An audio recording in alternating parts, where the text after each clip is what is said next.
All right, let's get started with a walkthrough of the AQA GCSE Geography Paper 1, Living with the Physical Environment from May 2024. In this explainer, we're going to be focusing on Section A, which is the challenge of natural hazards. We'll go question by question all the way from 1.1 through to 1.11. All right, let's kick things off with the first topic, the evidence for climate change. Okay, first up, question 1.1. It asks us to use the map in Figure 1 to compare the Arctic sea ice in September 2020 with the long-term average. So we're basically just describing the differences we can see on the map. So, if you look at the map, that yellow line shows the average extent of the ice in the past, but the white area, well, that's what was actually there in 2020. A good answer would describe this change clearly, something like this. The extent of Arctic sea ice in September 2020 is much smaller than the 1981-2010 average. It has retreated from the coasts of Russia and Svalbard. Next, question 1.2. We need to calculate the mean volume of sea ice in April using the table in Figure 2. All we have to do is add up the 5 numbers in that April row and then divide that total by 5. And that gets you 27,200 kilometers cubed, which is option D. For question 1.3, we're asked for the difference in volume between September 1980 and September 2020.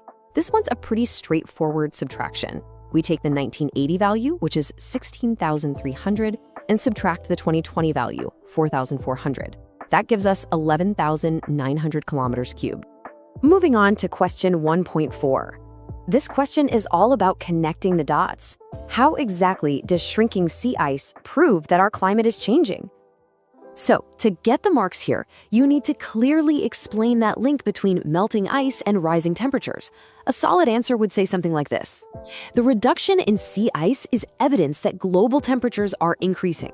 This warming causes ice that was previously frozen to melt. Now for question 1.5, a bigger one.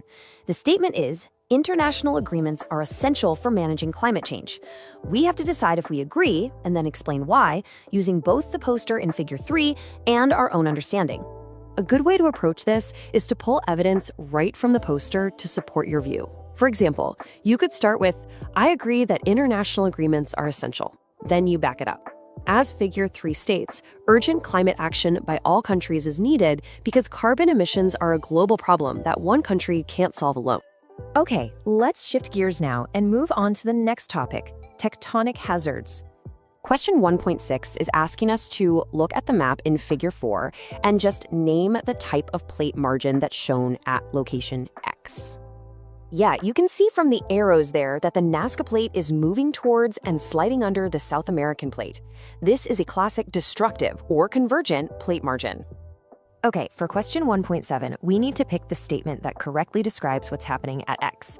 Well, looking at the diagram again, the Nazca Plate is going under the South American plate. So yep, that makes B the right answer. Now for question 1.8. This one asks us to explain why new crust is forming over at location Y. So what's the geological process that's actually going on there?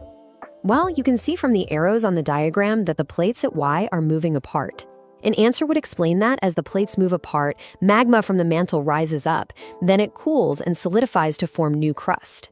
Question 1.9 asks a really interesting question. Why do people keep living in places that are obviously risky? We need to explain some of the reasons, thinking about the economic and social factors. For top marks, you'd want to give some specific, well-developed examples. You could talk about the economic benefits, like how volcanic soil is incredibly fertile, which is great for farming. Or you could bring up geothermal energy in a place like Iceland. It's cheap and renewable. And of course, tourism creates a lot of jobs in these unique areas too. Okay, question 1.10 gives us a choice. We can look at either the volcano photo or the earthquake photo and name 2 primary effects, so things that happen right away. Let's use the earthquake photo, Figure 6. We can clearly see a lot of destruction. A good answer would just point out 2 obvious things. For instance, buildings have collapsed, and it's also clear that power lines have been damaged. All right, let's tackle the final question in this section. This one is all about how we respond to tropical storms. And here it is, question 1.11. This is a big one. We need to discuss why you need both immediate and long-term responses after a tropical storm, and we have to use Figure 7 and a specific case study we've studied. A really effective way to structure this is to first explain the purpose of each type of response. Immediate responses are all about saving lives right after the storm hits. Long-term responses are about helping the country recover and making sure it's better prepared for the future. Then you can bring in your case study. For example, with Typhoon Haiyan, an immediate response was the international aid that arrived for rescue efforts. A long-term response was the Build Back Better program, which focused on building stronger infrastructure.